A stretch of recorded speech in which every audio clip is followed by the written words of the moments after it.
So when you're purchasing a property, this is probably one of the most common things that we get is, does it matter how I record my name on the title? And it actually really does. Probably the most common three ways that we see if you are married or you're buying the property with somebody is joint tenants or tenants in common, or you're maybe even recording them into a trust.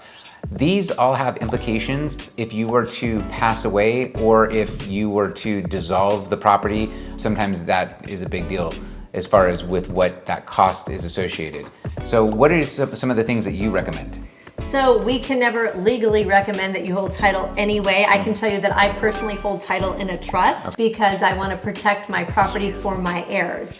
If you hold title as a husband and wife as joint tenants and you both were to pass away and you have children, they're going to have to go through a process called probate. That's where they have to get a court to oversee the case and determine who owns that property. That process can take a year or more, and it can take $30,000 to $60,000 plus dollars. Right.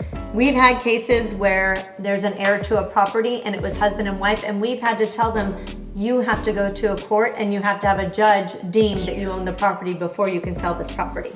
So it's really important to have the conversation with your family to determine what is the best way to hold title for you, your family, and taxes.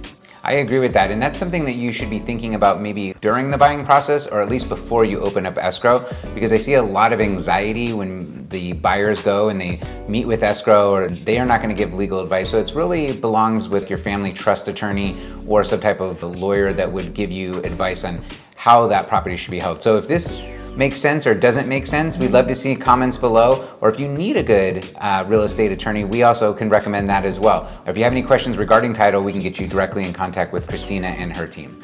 Leave us a message below.